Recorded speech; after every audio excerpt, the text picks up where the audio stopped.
Okay guys, here's a nice heavy duty piece of welding rod. Now if it's not too big for the hole, this is perfect. And I just got to make sure it's going to fit through the hole.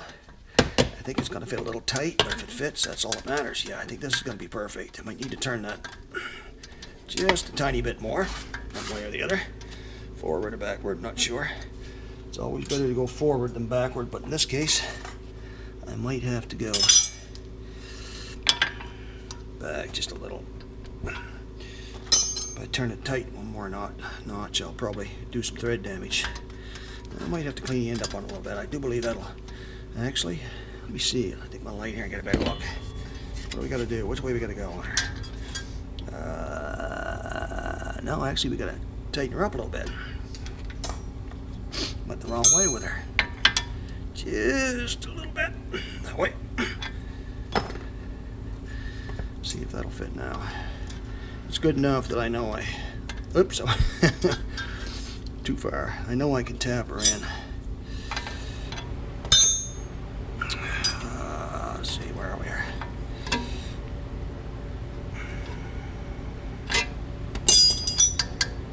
Where is it? Where is it? Damn it. Where are you? Son of a bitch. She's one of those things where she's just almost there, but not quite. Just a tiny bit more. Okay, we should be able to tap her in. I think the end is bent a little bit. I'll straighten that out. I think I can convince it to go in there. Pretty sure. Just being a little bit of a poo head, but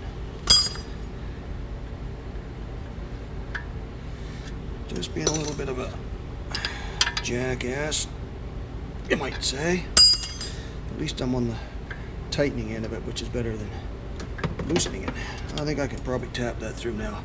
So now I need to cut this to length. It's got to be long enough to go through there twice, and that means I can bend it in the middle. So I've got to cut her off. So this is where the side cutters come in. Usually, these ones are getting a little dull, but I think they're still sharp enough to do this. Once I get my shit-ass light in there, like I said, they have a tendency to not want to do what you want sometimes. All right, so I'm going to cut this off. Just make sure you guys can see. Pretty good length piece there on it. Probably 10 times longer than I need to make it, but normally these side cutters, you can just snap that shit right off, just like a piece of butter. But the old cutters are getting, well, just that old, so they're getting a little dull. Straighten her up a little here. Get a little burr on the end. So now, let's see if I can tap her through a little bit. There we go. Just had a little burr on it, caused the problem. So now we need something strong enough to bend her up. That's where the side cutters come in handy. Plenty strong enough. Bend that up and over like that. Actually, I want to be able to bend it right down. To right.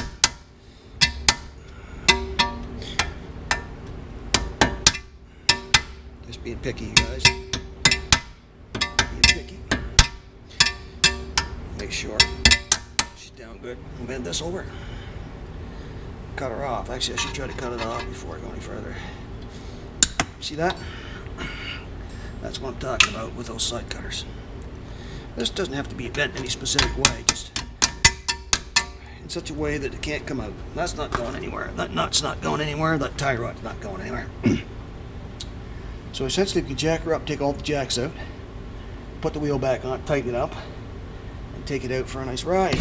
And see how she handles now that she's got a new tie rod in, or new ball joint in her. Oh, she's got 2 new ball joints in her now. So at least I can drive it now. I'm not worried about the ball joint falling out. I was worried about that. I don't think it would have fallen out for a long time, but it's pretty tight.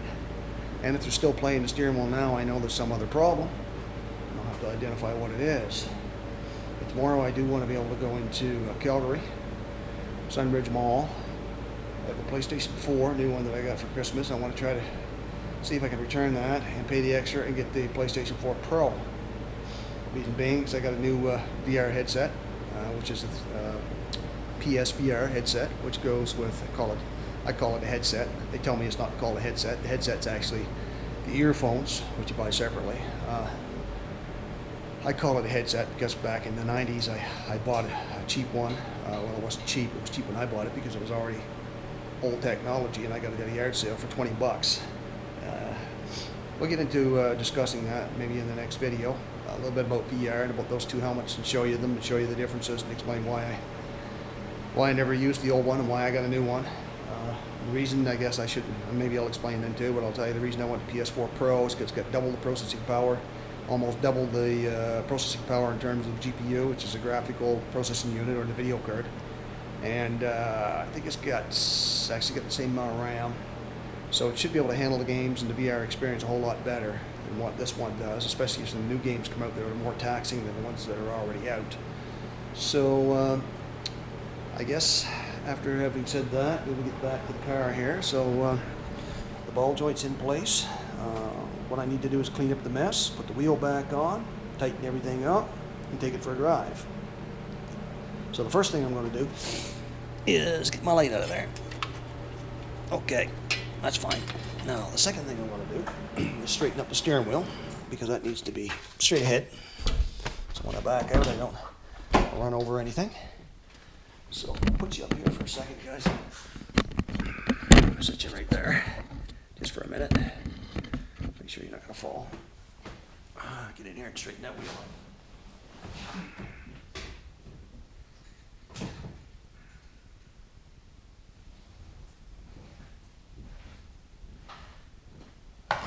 Question is, did I go in the right direction? Yeah, I did. Perfect. Okay, that's good.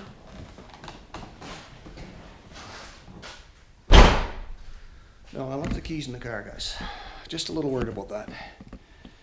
If you ever decide you're going to leave your keys in the car and you're going to get out of your car and shut your door for whatever reason, make sure you leave at least one window down, far enough to get your hand in, your arm in. Because if you don't, you might lock the keys in. I've done it before. Learned a long time ago, and this goes without saying. Probably a lot of you guys already done this. Don't want to pay for a locksmith, and you don't want to have to be fishing around in past your window and through your door seal trying to get a hold of something to unlock your door. Make sure you leave one of your windows down a crack, especially if you're inside. No harm done there. I'm inside. My other window is all the way down. Keys in the ignition, so I can't lock it in. Okay, so I left it in there because I had to lock or unlock, or I had to unlock the steering wheel to turn it one way, and of course didn't want to leave the key on, so I turned it back off. Just left the keys there, so they weren't in my pocket. If I left them in my pocket, rolled around the floor, I could end up bending them, breaking them, or driving one in my leg, which I've come close to doing before as well. I've never broken any that way, but I'm pretty sure it can happen. So just a little word of caution there. So we're going to set you right down here for a second. I'm going to have a nice jug of tea here. Now before I completely clean up all the tools, I always like to put the wheel back on, put everything back together, then clean up your tools. That's how I like to do it. So when I say clean up the tools, I don't mean put them away, I just mean move them out of the way. When I clean them up, that's when I put them away, and that'll be after the wheel's on and everything's back together, and I'm happy that the job is done. All right, now we just need to get everything out from under the car so we can set the car back down.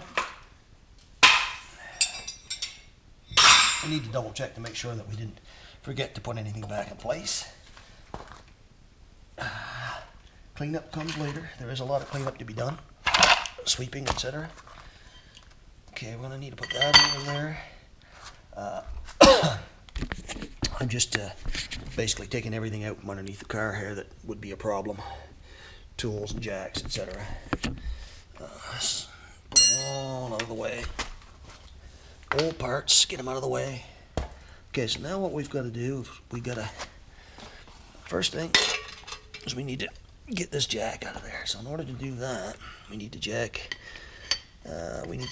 it down. So this is not the right way to do this, but this is how I'm going to do it. That's how I always do it. Now that's good, that's out of the way. You got to make sure that everything's out of the way so that when you set the car down on the ground, there's nothing underneath the front of it, like this jack stand, that's going to catch on the car and do any damage. Jack, make sure everything is clear, that when the car comes down, it's not going to crush or break anything. Okay. Okay, the next thing would be to bring the wheel over. Let's bring that wheel back, get her on there. Guys, we want to do that. The wheel goes right on there, onto that little unit. Right there. And I think that this here is painted white. I've got one that's painted white. You probably can't see that. One of them is painted white.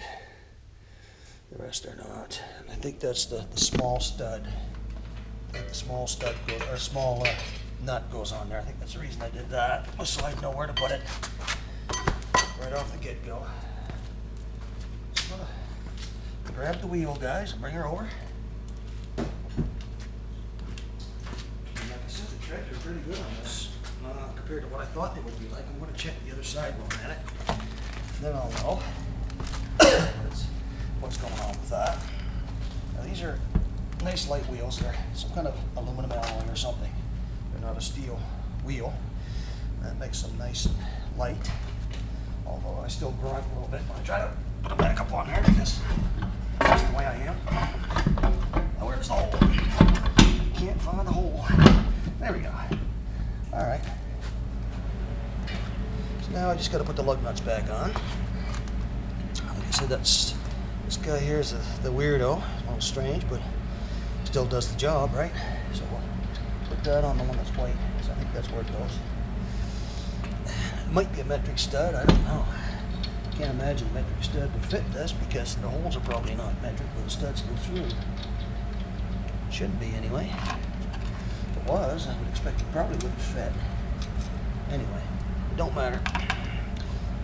You know what I did do, guys? I probably should, what I did forget, I just realized now, is I can take this wheel back off. Not a huge deal, but I'll show you. Something that's fairly important. Not right away, it's not, but it will be down the road a little bit. And the reason I just realized is because when I pulled all the wheel studs out, or wheel lug nuts out there, out of this tray, wheel cover that I have, I realized once I pulled them out that I forgot to put the grease nipple in. So the grease nipple goes into the bottom of the ball joint. Yo! Now that I've got watch everything back in place, it's a little bit of a pain in the ass, not too bad. It just goes in this hole up here. I don't know if you guys can see that. I'm hoping you can. It goes in this hole right here. And it's self-tapping. You start it in, you get a 5/16 wrench in this case. It needs a couple of seconds to get that 5/16 wrench, and I can crank her in.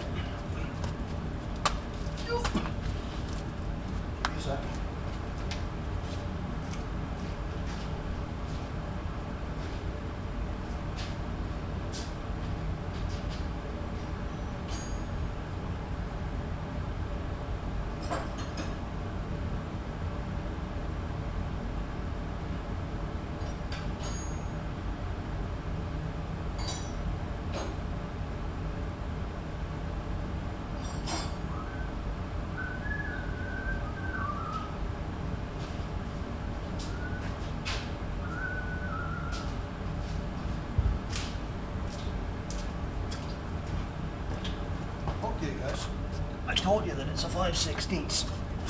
It might be 1/4. I'm not sure. I got a nice 5/16 wrench here. If this fits, is great. This is a 1/4 and it's broke. 5/16, if that's the right size, we're in business. Oh, and look at that. It is a 5/16. I was right. Okay, we'll crank her in a little bit. And that's something I gotta buy is a grease gun, because right now, even though I'm going to have a grease nipple in here, I'm not going to have any way to grease it unless I have a grease gun. They're a little hydraulic unit. Well, they're not really hydraulic. A little gun. You put your tube in there and put it back together. Your tube is full of grease, and then from there you can pump grease right into this little fella. Keep this guy full. So, but there's enough grease in there to hold her over for a bit. I will get a grease gun because I do need one. If I grease these things up, it'll last twice as long as I don't let them run dry of grease. Okay, guys. I'm sure if I got you guys pointing in the right direction. Yeah, you're good. Just wanted to double check that on the old iPad there. Looks like she's all good. So let's try to this wheel back on once again. Shit in my pants here. There we go. Well, that's a light wheel. Imagine if it wasn't a light wheel. So I need to find that oddball stud here. There it is. Now, I don't know if you guys can tell or not, but it's definitely this guy right here is the oddball. It's got a much deeper taper. The other ones are a lot more shallow. So that's all I can tell right off. That it's the oddball. And that tells me it's also, I can also see it's smaller. So I've got to plug that back on. We'll start with the white guy here. That's that one. The one that's marked with white out. Paper white out. Pretty amazing that it stayed on all that time. Still there. Would have thought that would have came off by now. So I'm going to give you a little demonstration here, guys. I'm going to give you a little demonstration. You got to speak up because maybe you can't hear me if I don't. Of how this X-wheel wrench comes in handy. Comes in really handy. I'll show you why. Because what you do is you find the right size here. And now, as I said before, you just spin it. It's a whole lot easier. Then you do the same thing with the impact gun, but this way you can make sure they're all started on good before you hit it with the impact gun. That way nothing gets cross-threaded. I think I've got a size too big here. A little angle on it, still works. Okay, this is really small, this one. That's, I think, the right one for that. Give it a little tap there. You can do that, but that's hard on the hand. Or you can use the impact wrench, which I will here in a minute. Right one on there. So what I need to do is just kind of that. Do it in a starter pattern. And that way you can evenly distribute it. So it's not to warp the rotor. Warp the rotor will give you a pedal shudder. When you step on the brakes, which we don't want. Set. Go star pattern. Okay, now I'm gonna. That's good. Nice and tight, no wheel bearing play. So now I'm gonna take the impact gun. I'll use the electric one, just because it's still plugged in.